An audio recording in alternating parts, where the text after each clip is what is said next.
Je suis dans un très grand hôpital. Mes parents sont avec moi parfois. Parfois je suis avec Antoine. On marche dans les couloirs. Il y en a beaucoup. Ils sont très longs. Je cherche quelque chose, ou quelqu'un. Je ne me souviens plus très bien. Nous prenons des ascenseurs qui nous emmènent super haut, au 17e étage, parfois même au 27e. Ils vont tellement vite qu'on se retrouve poussé contre le sol avec une grande force. En fait, à bien y réfléchir, je crois que c'est moi, que c'est nous, qui sommes les patients de cet hôpital. À un moment donné, nous allons manger à la cantine. Je regarde le menu pour essayer d'y trouver quelque chose de végétarien, mais il n'y a rien. Il y a un burger qui me dit bien, avec de l'avocat, mais il y a de l'agneau. Une patiente assise en face de moi me demande pourquoi diable je ne mange pas de viande. Je lui réponds que je trouve ça dégoûtant de manger des animaux morts. Elle ne répond rien.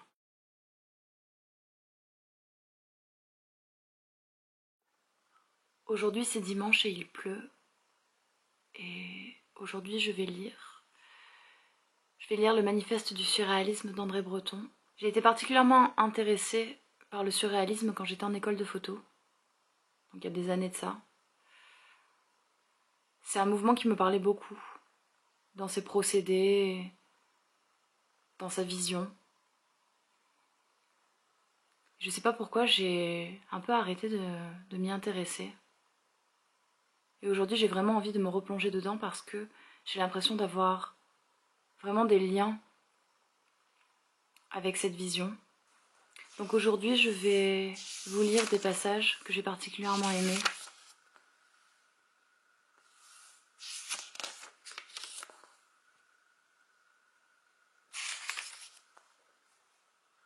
Réduire l'imagination à l'esclavage, quand bien même il y irait de ce qu'on appelle grossièrement le bonheur, c'est se dérober à tout ce qu'on trouve, au fond de soi, de justice suprême.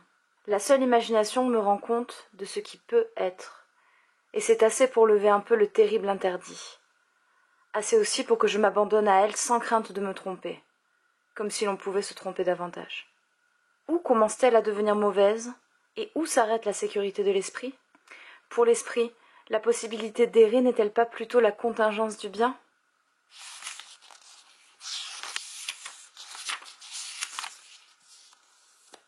Sous couleur de civilisation, sous prétexte de progrès, on est parvenu à bannir de l'esprit tout ce qui peut taxer à tort ou à raison de superstition, de chimère, à proscrire tout mode de recherche de la vérité qui n'est pas conforme à l'usage. C'est par le plus grand hasard, en apparence, qu'a été récemment rendue à la lumière une partie du monde intellectuel, et à mon sens de beaucoup la plus importante, dont on affectait de ne plus se soucier. Il faut en rendre grâce aux découvertes de Freud.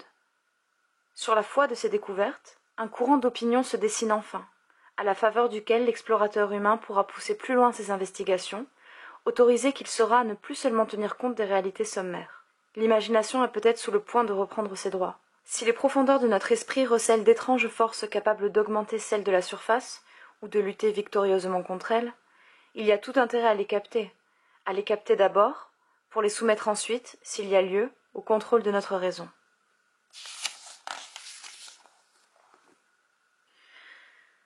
Mon rêve de cette dernière nuit, peut-être poursuit-il celui de la nuit précédente, et sera-t-il poursuivi la nuit prochaine avec une rigueur méritoire. C'est bien possible, comme on dit.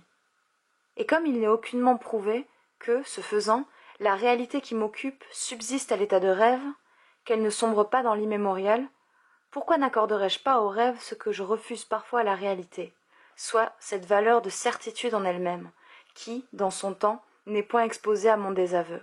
Pourquoi n'attendrais-je pas de l'indice du rêve plus que je n'attends d'un degré de conscience chaque jour plus élevé? Le rêve ne peut-il être appliqué, lui aussi, à la résolution des questions fondamentales de la vie? Ces questions sont-elles les mêmes dans un cas que dans l'autre? Et, dans le rêve, ces questions sont-elles déjà?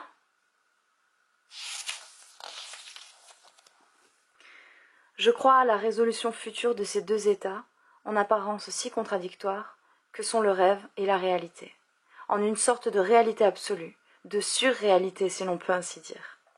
C'est à sa conquête que je vais, certain de n'y pas parvenir, mais trop insoucieux de ma mort pour ne pas supporter un peu les joies d'une telle possession.